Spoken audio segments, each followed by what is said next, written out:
Allez YouTube! Aujourd'hui, je vous retrouve dans un nouveau vlog, mais pas n'importe lequel. On va se faire un bookish vlog dans les prochains jours. J'aime ça inclure des choses par rapport à la lecture dans mes vlogs réguliers, mais je trouve que c'est tellement le fun de faire un vlog complet dédié à plein de choses en lien avec la lecture, que ce soit du petit magasinage, des unboxings, des hauls, ce genre de choses-là.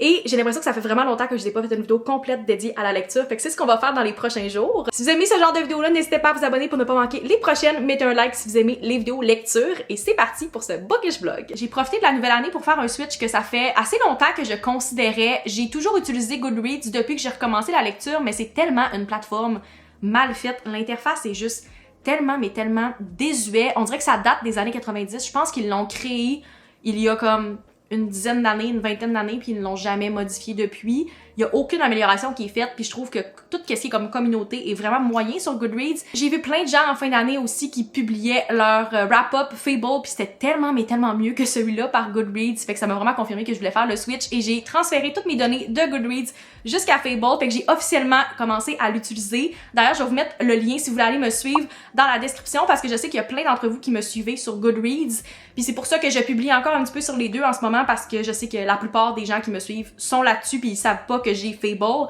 mais je trouve que c'est tellement mieux, puis c'est clairement la plateforme que je vais utiliser cette année. Je trouve ça vraiment le fun qu'on voit les streaks, il y a des book clubs, on peut faire tellement de choses, plus le fun. J'aime tellement tout ce qui est visuel, je trouve que c'est tellement mieux fait. Fait que c'est là-dessus maintenant que je vais publier, fait que si jamais ça vous tente d'aller me suivre, je vous le recommande, c'est tellement une belle application, puis je trouve que ça a l'air vraiment, mais vraiment mieux fait. Tout ce qui est comme suivi de livres, communauté, tout a l'air vraiment mieux que Goodreads. J'avais téléchargé l'application en 2025, mais j'avais pas commencé à l'utiliser, mais là j'ai officiellement fait le switch, et à date, ça fait juste comme une semaine que j'utilise, mais je suis tellement contente d'avoir changé, puis ça me motive vraiment à lire, juste le fait que j'ai des streaks. J'ai comme lu tous les jours depuis comme le 3 janvier, parce que j'aime ça, le fait que j'ai un streak en ce moment de 5 jours, fait que, ouais.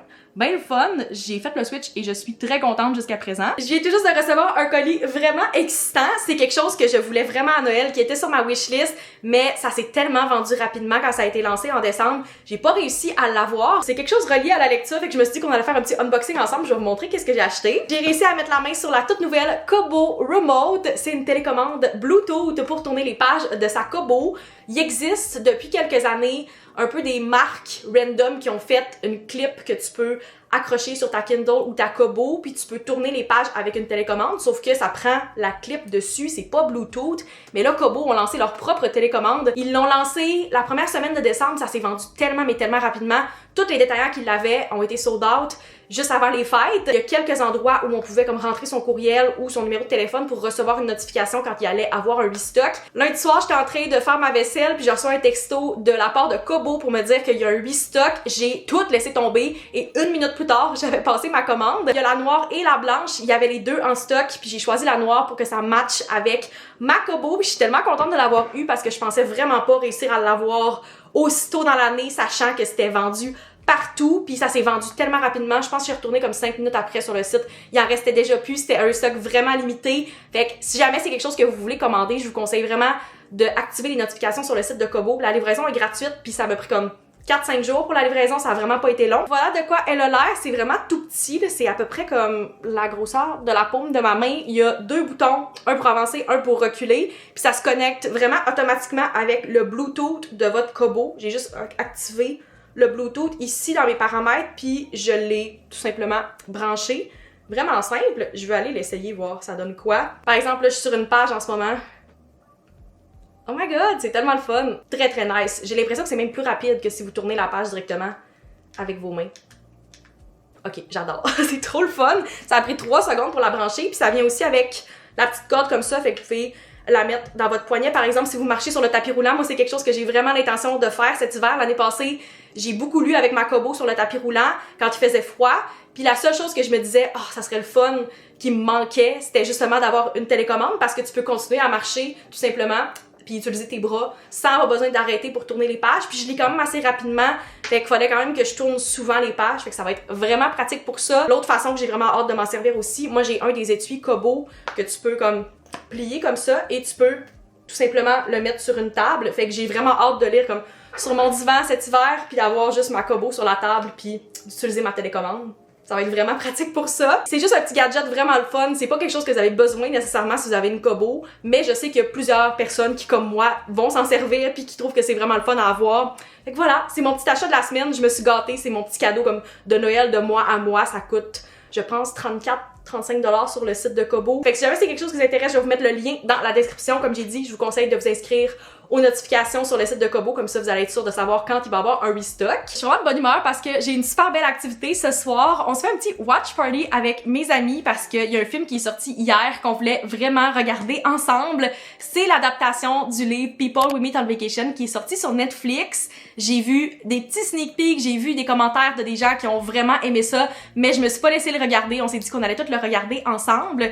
Et j'avais vraiment hâte que celui-là sorte parce que People We Meet on Vacation, c'est comme le premier livre que j'ai lu de fiction, de romance après des années à ne pas avoir lu un seul livre. Je l'ai lu comme fin 2023, début 2024 et c'est le premier livre de Emily Henry que j'ai lu. C'est un des plus vieux livres dans ma bibliothèque que j'ai à la maison ici.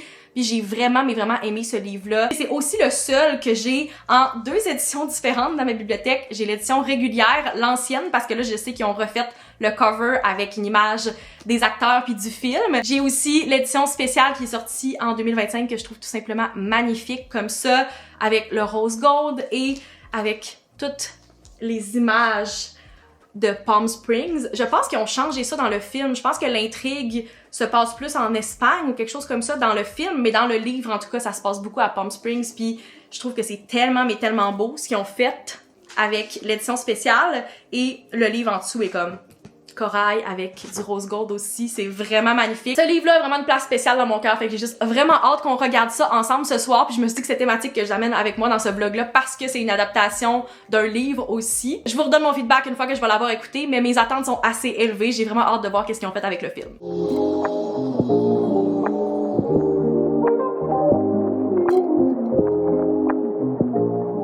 On est maintenant lundi, je m'attendais pas du tout à filmer pour cette vidéo-là aujourd'hui, j'avais pas prévu ça, mais il y a une grosse annonce côté livre qui a été faite ce matin.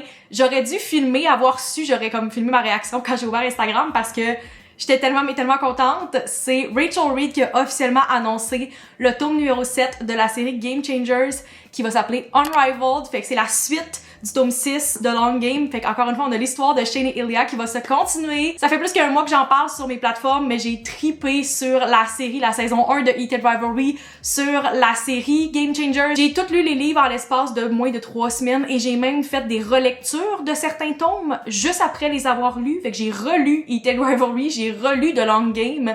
Fait que vous pouvez comprendre à quel point j'ai aimé ça. The Long Game, c'est comme mon livre préféré depuis tellement longtemps, c'est un 6 étoiles pour moi avec le fait qu'on va avoir une suite à ça.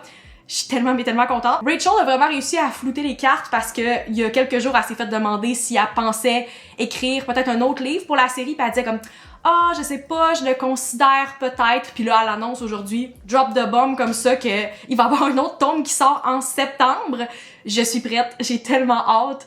Je suis vraiment contente qu'on ait le livre cette année, vu qu'il faut attendre jusqu'en 2027 pour avoir la saison 2 de la série. Fait que j'ai vraiment hâte de voir ça va être quoi. Je sais que ça va être bon. Si vous avez pas lu The Long Game, vous avez pas lu la série Game Changers, si vous avez adoré la saison 1 de Heated Rivalry, je vous conseille vraiment, lisez les livres, ils sont tellement bons. Comme je les ai toutes en version numérique, mais clairement, mon objectif dans les prochains mois, c'est d'avoir les copies physiques dans ma bibliothèque. Je sais pas si je vais acheter les 6 en copie physique, mais définitivement Heated Rivalry, The Long Game, et là, le nouveau, les 3 avec Shane et Ilya, c'est ma priorité, que je veux avoir les copies physiques aussi. Je veux encourager, c'est une autrice canadienne. C'est tellement, mais tellement le fun de voir qu'il va y avoir un autre livre, puis je lui souhaite le plus gros succès. Ça va être précommandé, c'est certain pour moi, comme ça je vais pouvoir le lire dès que ça va sortir. Dans les derniers jours, il y avait des petits teasers, des petits indices que ça allait peut-être être annoncé, mais c'était pas officiel. T'sais, on avait comme pas de cover encore, c'était sur le site de comme Indigo puis Barnes & Noble, mais il fallait que tu le cherches vraiment pour le trouver. Puis j'étais pas certaine si c'était comme vrai, puis c'est quand que ça allait être annoncé, mais officiellement, on a eu l'annonce ce matin. Ça, c'est le cover original, mais j'ai vu que Indigo avait une édition exclusive qui va être mauve. Je pense que c'est celui-là que je vais précommander. J'ai juste tellement hâte. Ça va définitivement être ma lecture la plus anticipée de 2026. J'ai fait une vidéo TikTok il y a quelques jours où je disais mes lectures les plus anticipées de l'année, mais je m'attendais pas qu'il y ait celle-là qui bump tout puis qui s'en aille numéro 1 dans la liste. C'est ça mon update niveau lecture aujourd'hui. Vraiment, vraiment contente. Définitivement ma lecture la plus attendue de l'année. Je me rends compte que je vous ai même pas donné mon avis par rapport au film de People We Meet on Vacation. Ça fait quelques jours que je mijote un peu mes pensées et j'ai eu le temps de voir des reviews de différentes personnes, de voir un peu un ensemble, quelques petites analyses et je pense que je suis prête à vous dire qu'est-ce que j'en ai pensé. Avant même d'écouter le film, j'avais des attentes assez élevées. Premièrement parce que c'est un de mes livres préférés de Emily Henry, mais aussi parce que les reviews que j'ai vues la première journée de la sortie étaient très positives. J'ai pas vraiment vu de reviews négatives à ce moment-là. Fait que mes attentes étaient vraiment élevées. Puis pour vrai, dès le début du film, j'ai vraiment ri. C'est rare que je ris autant dans un rom-com comme ça.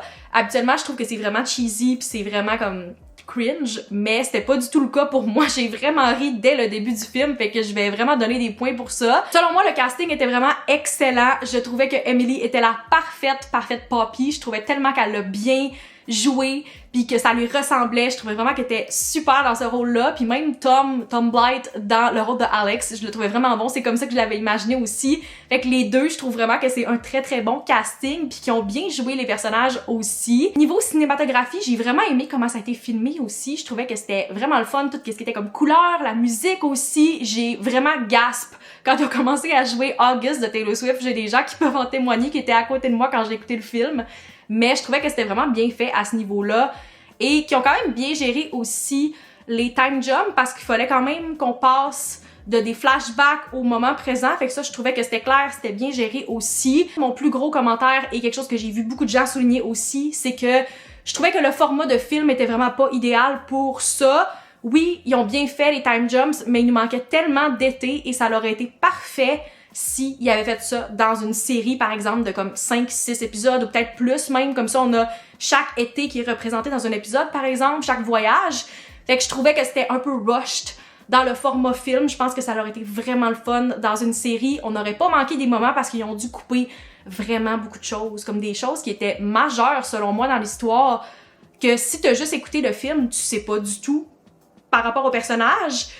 Par rapport à leur backstory, genre Alex, je trouvais que on avait très peu de sa personnalité. On voyait beaucoup son côté comme organisé, strict, comme un peu plate, boring, mais on sait pas pourquoi si on a juste écouté le film. Pour moi, ils ont coupé beaucoup d'éléments cruciaux au personnage de Alex. Je trouvais qu'ils ont beaucoup coupé de ses quotes à lui, qui parlait presque pas. Tu sais, on voyait beaucoup Poppy, puis ça faisait qu'on l'aimait vraiment beaucoup.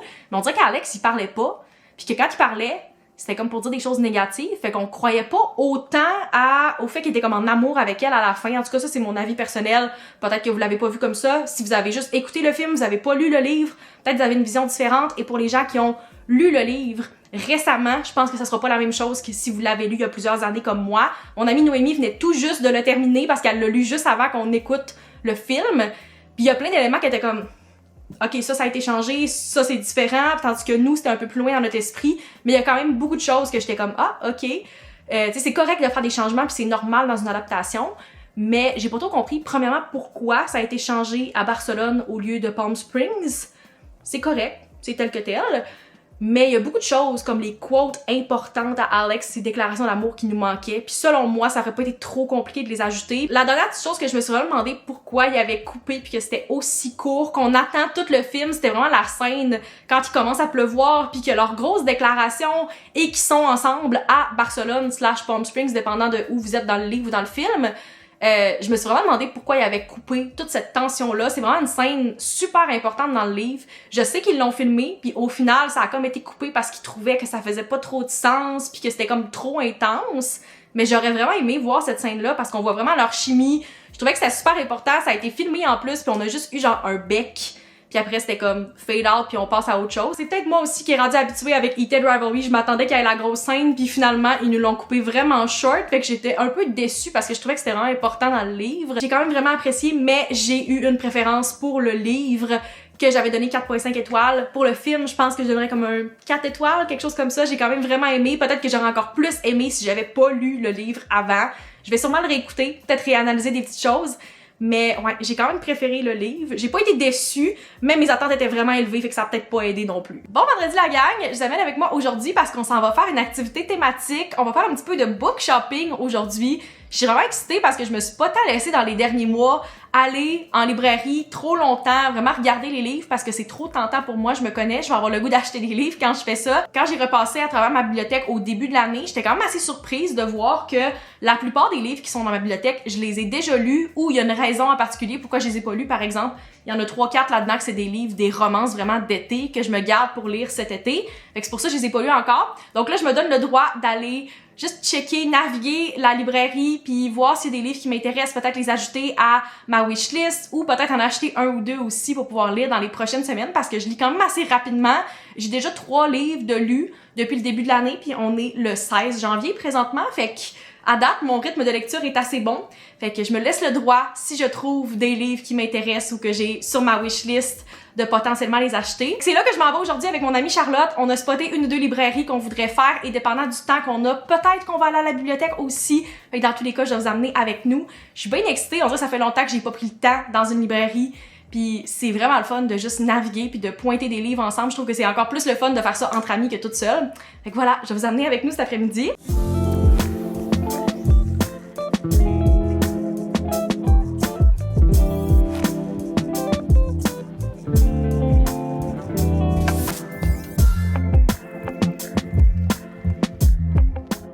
On est maintenant le lendemain, ça me tentait de vous montrer qu'est-ce que j'ai acheté à la librairie hier. On a passé un bon comme 30-45 minutes, je pense, à passer à travers les rangées, discuter de différents livres, soit qu'on avait lu ou qu'on veut lire. Pour vrai, magasiner des livres entre amis, c'est comme une de mes choses préférées. Même si tu finis par rien acheter, je trouve que c'est tellement le fun. C'est mon genre de window shopping préféré. Au final, je me suis laissé le droit d'acheter un seul livre, mais c'est un livre que ça fait vraiment longtemps qu'il est sur ma TBR, que j'entends vraiment parler en bien et que je comprends pas pourquoi j'ai pas lu encore. Je suis allée avec The Song of Achilles. Il était très populaire il y a quelques années sur BookTok, puis je suis retournée voir tantôt parce que je me posais la question. J'étais comme, me semble que c'est un des livres que j'avais vu qui était le mieux noté sur Goodreads, surtout pour le nombre de reviews qu'il y a.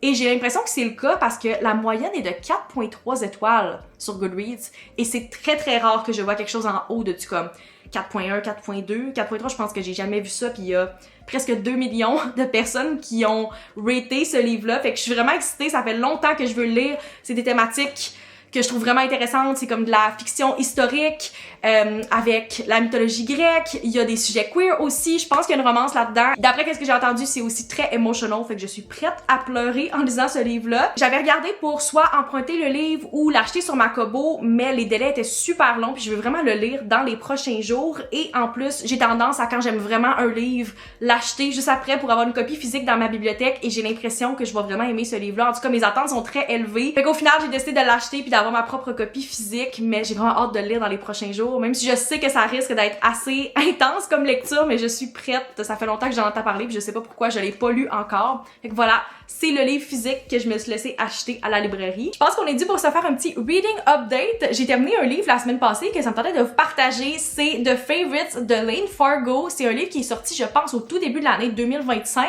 J'avais vu une couple de personnes le lire à ce moment-là, puis il avait vraiment bien noté le livre. Mais je lisais beaucoup de romances à ce moment-là, puis j'avais plusieurs livres sur ma TBR que je voulais prioriser, fait que je les laissais un peu passer.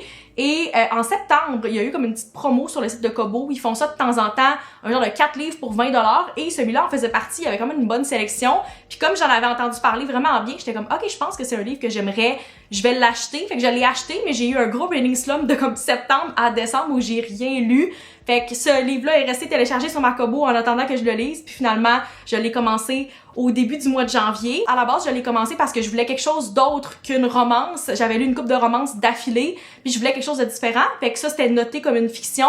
Mais directement, quand je l'ai commencé, j'étais comme, oh, je pense qu'il va y avoir un petit peu de romance dedans. Mais c'est vraiment pas le premier thème, c'est beaucoup plus une fiction qu'une romance selon moi. Je trouvais que le timing était bon aussi pour le commencer parce que c'est par rapport au patinage artistique puis des patineurs professionnels, des rivalités par rapport à ça qui vont aux Olympiques, puis on a les Olympiques qui commencent dans quelques jours, fait que c'était comme le parfait timing pour le lire. J'ai vraiment aimé comment c'était formaté aussi parce qu'on alterne entre notre personnage principal qui fait la narration mais aussi un genre de documentaire avec des entrevues, des gens qui font partie de sa vie professionnelle, de sa carrière aussi, donc ses anciens rivaux, ses coachs, tout ça, on a comme plein de monde qui font partie de sa carrière, qui racontent un peu à la troisième personne qu'est-ce qui s'est passé pour elle, mais on a aussi notre personnage qui va comme rectifier le tir puis préciser qu'est-ce qui s'est passé pour vrai puis raconter avec son point de vue à elle. Fait que j'ai vraiment aimé ça. Je trouvais que ça se lisait super bien. Je l'ai lu en comme 3-4 jours, dont plus que 50% la même journée parce qu'une fois que j'étais rendue au milieu du livre, je voulais savoir comment ça allait se terminer, qu'est-ce qui allait se passer. J'ai vraiment apprécié ce livre-là, j'ai fini par y donner un 4 étoiles, puis il y a même des moments à la fin où j'étais en train de le lire sur le tapis roulant avec ma Kobo Remote, puis que j'avais comme la bouche grande ouverte au gym parce que j'étais comme choquée de des choses qui se passaient, puis il y avait comme des reveals puis des twists, puis j'étais comme oh my god, c'est vraiment bon. Fait que je le recommande si vous cherchez une lecture comme fiction, mais il y a un petit peu de romance aussi, il y a des rivalités de la compétition, je trouvais que c'était vraiment bon, puis je pense que c'est un bon timing en ce moment avec les Olympiques si ça vous tente de le lire. Parlant de la Kobo Remote, petit update pour vous après presque 2 semaines d'utilisation, j'adore ce petit gadget, c'est tellement le fun.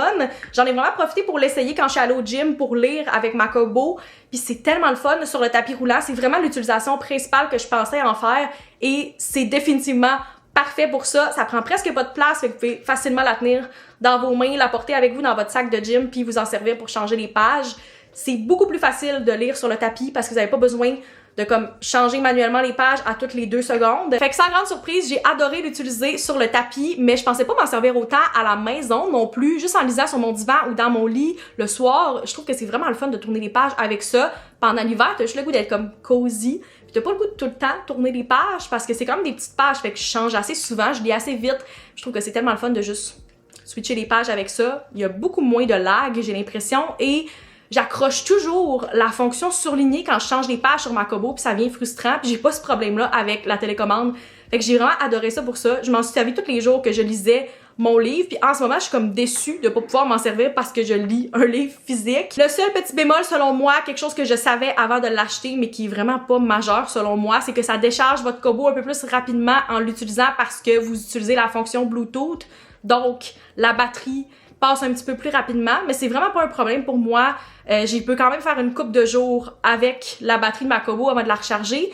Puis je lis beaucoup plus aussi avec la télécommande, fait que j'ai l'impression que ça contribue un peu aussi. Définitivement un accessoire que j'adore, c'est pas un essentiel, mais si vous pensez que ça peut être quelque chose qui vous est utile, je vous la recommande à 100%, c'est genre un 30-35$ vraiment bien investi selon moi. On est maintenant vendredi et pour la fin de ce bookish vlog, on va faire quelque chose de vraiment le fun qu'on a fait l'année passée. Si vous avez suivi les premières vidéos lecture que j'ai fait en janvier l'année passée, moi et mon amie Charlotte, on s'était lancé le défi de faire un marathon 24 heures de lecture. C'est quelque chose qu'on a vraiment aimé faire l'année passée, fait que pour une 2e année consécutive, on va se lancer le défi de faire un 24 heures de lecture encore une fois, mais cette fois-ci, mon amie Noémie va participer avec nous et c'est chez elle qu'on va réaliser le défi. Fait que je m'en vais les rejoindre cet après-midi pour qu'on commence ça pour les prochains 24 heures, mais avant de partir, je voulais quand même vous donner nos paramètres puis comment nous, on va faire le défi parce que tout le monde le fait un peu de façon différente. De notre côté, on va faire exactement la même chose qu'on a fait l'année passée, c'est-à-dire on commence un timer de 24 heures dans le milieu de l'après-midi et on laisse le timer rouler même si on n'est pas en train de lire. Il y a des gens qui décident de l'arrêter puis de faire le défi juste à temps qu'il ait atteint 24 heures de lecture, mais de notre côté, on a juste ce 24 heures-là, fait qu'on va laisser le timer rouler même si on prend une pause pour manger, une pause pour dormir, parce qu'on va quand même dormir. On fera peut-être pas un 8-9 heures de sommeil, mais je pense que c'est nécessaire dans un défi comme ça, quand tu fais quelque chose comme lire, qui est très mental, t'as besoin de te reposer, fait qu'on va quand même se reposer, prendre un moment pour dormir, fait qu'on lira pas pendant 24 heures, mais on va quand même s'installer pour 24 heures, puis notre objectif c'est de lire le plus possible pendant cette période-là. Fait que je vous amène avec nous dans notre Girls Weekend, puis je vous retrouve une fois qu'on est prête à commencer le défi dans quelques heures. On est sur le point de commencer le 24 heures de lecture, et je pense que c'est l'occasion de vous montrer nos TBR, qu'est-ce qu'on a l'intention de lire. On a plus de livres qu'on a besoin parce qu'on sait vraiment pas qu'est-ce qu'on va lire en 24 heures. C'est pas 24 heures complet qu'on va lire. L'année passée, je pense que j'ai lu un livre et demi. Toi, comme presque 2 livres. Presque 2 aussi. Fait que j'ai amené plus que qu'est-ce que j'avais besoin. Noémie, qu'est-ce que t'es en train de lire un livre en ce moment? Ouais, c'est ça. J'ai commencé Binding 13. Fait que il m'en reste un petit peu moins que la moitié, mettons. J'ai 400 quelques pages quand même. Là. Ouais, plus. C'est une brique, vraiment. J'ai commencé aussi une fois de plus. Ensuite, là j'ai des petits livres comme grosses, jouissives. Si nous restons têtus. Et aussi, j'aimerais peut-être ça commencer It is Revelry. J'encourage toujours ça. Sinon, des petites romances, le Club des Dames d'Argent et sinon La Ronde des Saisons.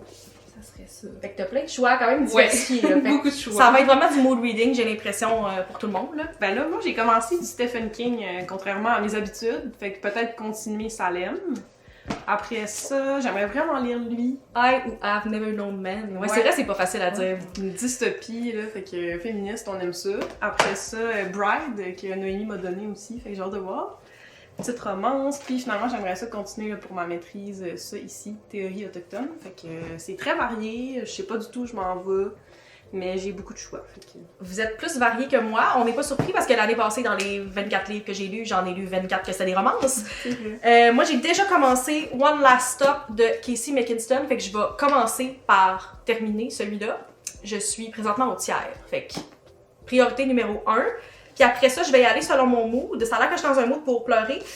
Parce que les 2 livres que j'ai choisis, les gens disent que ça va me détruire. On verra qu'est-ce que ça donne. Fait que, premièrement, The Song of Achilles, que j'ai acheté exprès pour ça. Très hâte. Ça fait longtemps que je veux le lire. C'est vraiment bon. Charlotte l'a déjà lu. J'espère. Je pense que je vais aimer aussi. Fait que ça, c'en est un. Puis j'ai aussi Sunrise on the Reaping qui est sur ma TBR depuis sa sortie l'année passée. Fait que j'ai une copie physique ici. On va voir si c'est le prochain que je vais lire. Puis si jamais j'en ai trop ou que je file pas pour lire des choses plus lourdes puis que je veux juste une petite romance, j'ai ma Kobo aussi. J'en ai plein de téléchargés. Je peux en acheter, je peux en louer. Fait que toujours une option. On va commencer le timer à 5h pile et ça va être parti pour un 24 heures non-stop de lecture.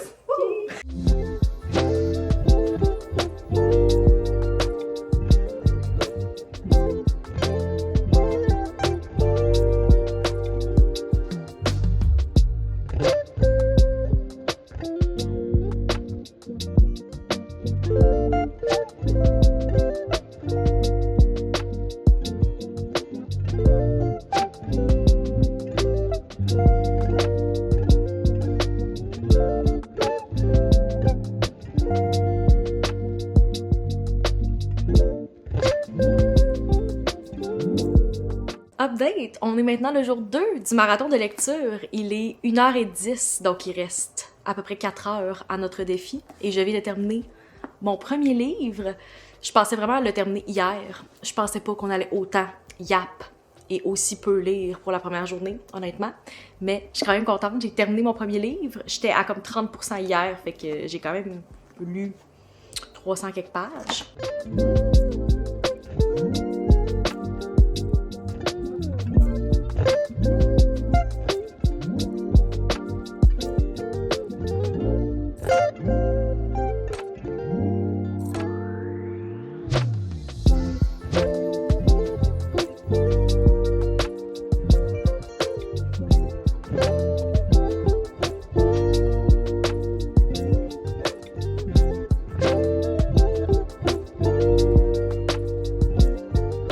On est maintenant le lendemain, je voulais faire un dernier reading update après le marathon 24 heures de lecture. J'ai un petit peu moins lu que je pensais, mais je suis quand même vraiment satisfaite de la quantité de pages et des livres que j'ai lus. Premièrement, comme vous avez vu dans le vlog, j'ai lu et terminé One Last Stop de Casey McKinston. J'ai fini par donner un 4 étoiles à ce livre-là. Je suis vraiment contente de enfin l'avoir lu parce que ça fait tellement longtemps que c'était dans ma bibliothèque. Je sais pas pourquoi je l'ai pas lu avant parce que c'est directement le genre de choses que j'aime lire. C'est une romance, c'est queer. Il y avait un peu de mystère aussi, fait que je trouvais que ça ajoutait une autre dimension que je trouvais vraiment le fun. Je savais pas trop à quoi m'attendre. Je savais qu'il y avait sûrement un peu de comme magical realism, mais j'étais pas au courant de la partie plus comme mystère avec ça. Puis j'ai vraiment aimé découvrir ça en parallèle avec la romance. Fait que c'est vraiment un livre que je recommande si vous l'avez pas lu encore, vous cherchez une romance queer. Je trouvais que c'était vraiment bon. Je suis vraiment contente d'avoir commencé avec ce livre-là parce que c'était pas trop lourd. C'était le fun aussi, ça se lisait bien. Une fois que j'avais terminé One Last Stop, j'ai hésité à savoir quel livre j'allais commencer en premier dans ma liste, mais au final, j'ai choisi d'y aller avec The Song of Achilles, qui est aussi sur ma TBR depuis très longtemps. J'ai continué dans une thématique queer encore une fois, mais là on est plus dans de la fiction historique, on est dans la mythologie grecque aussi. Je suis présentement à 50% du livre, donc je l'ai pas terminé encore. J'aurais vraiment aimé vous donner mon avis sur ce livre-là, puis que vous voyez ma réaction parce que ça a l'air que c'est un livre très emotional et que je vais être comme dévastée de ce livre-là. Je suis pas rendue là encore dans le livre, mais j'anticipe un peu. Malheureusement, j'ai pas eu le temps de le terminer avant la fin de ce vlog-ci, puis je veux vraiment vous le mettre en ligne parce que ça fait quand même plusieurs jours que je filme pour ce vlog-là et il est déjà assez long. Mais si vous voulez pas manquer ma réaction et savoir qu'est-ce que j'en ai pensé, je vous invite à vous abonner parce que c'est clair que je vais en parler dans un prochain vlog. Mais à date, j'apprécie beaucoup. C'est sûr que je lis beaucoup plus lentement ce livre-là que d'autres parce que il y a beaucoup plus de termes très spécifiques. On a un vocabulaire qui est beaucoup plus recherché de par le fait que c'est comme historique aussi puis que c'est de la mythologie. Fait que déjà en partant juste les noms des personnes, je suis comme ok, il faut que je relise plusieurs fois. Fait que ça m'arrive de comme relire la page pour être certaine que j'ai compris. Fait que c'est un petit peu plus long, mais j'ai quand même du progrès de fait. Puis à date, j'apprécie. Fait que c'est clair que je vais vous en donner des nouvelles quand je vais l'avoir terminé. Encore une fois cette année, on a eu vraiment du fun à faire notre marathon 24 heures de lecture. C'était vraiment parfait de le faire à 3 aussi. Ça nous a permis de catch-up, de passer du temps ensemble, de jaser de nos livres. On a discuté d'ailleurs de enfin commencer notre book club parce que ça fait comme plus qu'un an qu'on en parle, fait que c'est quelque chose qui devrait s'en venir dans les prochaines semaines. Mais ouais, on a eu vraiment du fun, puis j'espère que j'ai quand même bien réussi à documenter mon marathon. J'ai aussi fait une vidéo TikTok, fait que si vous me suivez pas sur TikTok, j'ai aussi fait une vidéo dédiée à ça. Mais c'est vraiment quelque chose que j'ai trouvé super le fun encore une fois. Ça va clairement devenir une tradition. Là, c'était la 2e année. On va continuer à faire ça les prochaines années. Puis je vous invite à faire ça pendant l'hiver. Je trouve que c'est le timing parfait si vous voulez vraiment vous enfermer pendant 24 heures avec vos amis puis passer du temps à lire. Je trouve que c'est tellement une belle activité que je recommande à 100%. C'est ici que je vais conclure ce bookish vlog. J'espère que vous avez apprécié me suivre dans plein de choses par rapport à la lecture dans les dernières semaines. Si c'est le cas, n'hésitez pas à mettre un like, à vous abonner pour ne pas manquer d'autres vidéos comme celle-là. Et on se retrouve dans une prochaine vidéo. Bye!